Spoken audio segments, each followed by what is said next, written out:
मनुष्यों में पोषण पाचन तंत्र के माध्यम से होता है। पाचन तंत्र में मुख गुहा, आहार नाल, आमाशय, यकृत, अग्नाशय, पित्ताशय, छोटी आंत और बड़ी आंत शामिल होते हैं।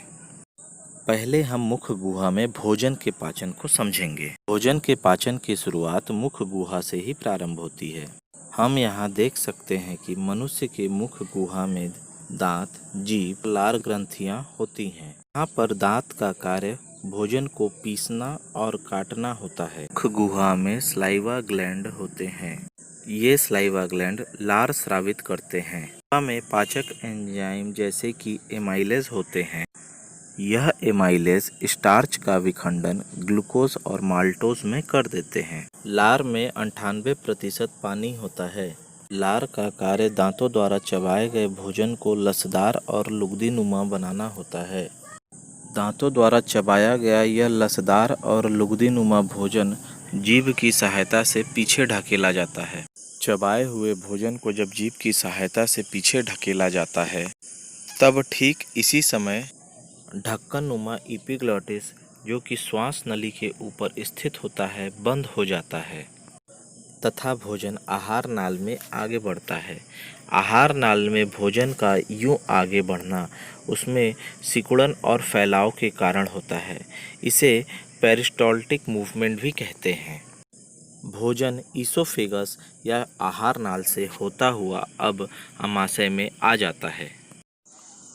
आमाशय एक खोखली संरचना है।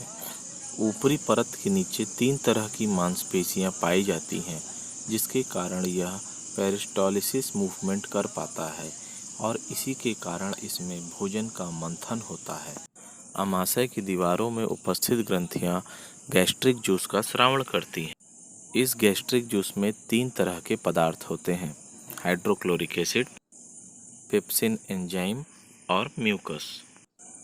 हाइड्रोक्लोरिक एसिड भोजन के साथ आए जीवाणुओं को नष्ट करने का कार्य करता है तथा पेप्सिन एंजाइम भोजन में उपस्थित प्रोटीन को छोटे छोटे टुकड़ों में तोड़ने का कार्य करता है तथा म्यूकस आमाशय की आंतरिक परतों पर हाइड्रोक्लोरिक एसिड के पड़ने वाले प्रभावों को कम करता है। म्यूकस पेट की दीवारों को उसके खुद के द्वारा स्रावित किए जाने वाले हाइड्रोक्लोरिक एसिड के प्रभाव से बचाता है, नहीं तो इस एसिड से पेट में अल्सर हो जाता।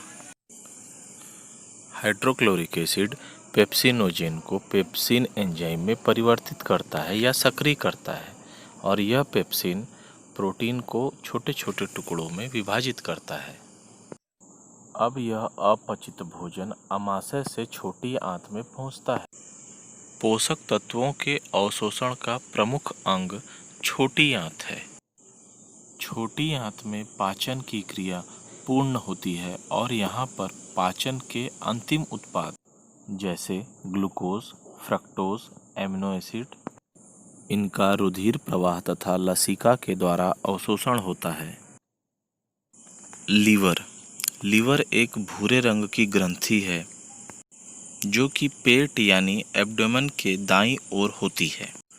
इसके द्वारा स्रावित होने वाला बाइल जूस थैले जैसे अंग में संग्रहित रहता है, जिसे गॉल ब्लैडर या पित्ताशय कहते हैं। इससे निकलने वाला जूस छोटी आंत में चला जाता है। यहाँ पे एक और ग्रंथि होती है जो पाचक रस का स्रावण करती है। इसे पैंक्रियास या अग्नाशय कहते हैं। यह बड़ी क्रीम कलर की ग्रंथि है जो आमाशय के ठीक नीचे होती है। अग्नाशय रस कार्बोहाइड्रेट और प्रोटीन पर क्रिया करता है और उन्हें सरल रूप में परिवर्तित कर देता है। पाचन छोटी आंत में पूरा हो जाता है। पोषक तत्व छोटी आंत की भीतरी दीवारों द्वारा अवशोषित कर लिए जाते हैं। छोटी आंत की भीतरी दीवार पर बहुत सारी उंगली नुमा रचनाएं होती जिन्हें विली या रसांकुर कहते हैं। इसमें बहुत सारी रक्त वाहिकाएं होती हैं जिसकी सहायता से भोजन का अवशोषण हो जाता है।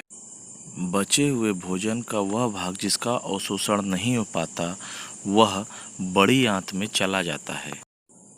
बड़ी आंत में आया हुआ यह भोजन बड़ी आंत के चारों तरफ उपस्थित रक्त वाहिकाओं के द्वारा अवशोषित कर लिया जाता है। अवशोषण की इस घटना में सारे पोषक तत्व रक्त वाहिकाओं के द्वारा शरीर में फैल जाते हैं।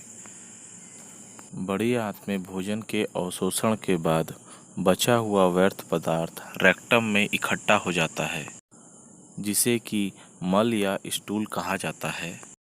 समय समय पर इस मल को गुदा द्वार के द्वारा शरीर से बाहर निकाल दिया जाता है। बेसिक एजुकेशन से जुड़ने के लिए आप सभी का बहुत बहुत धन्यवाद।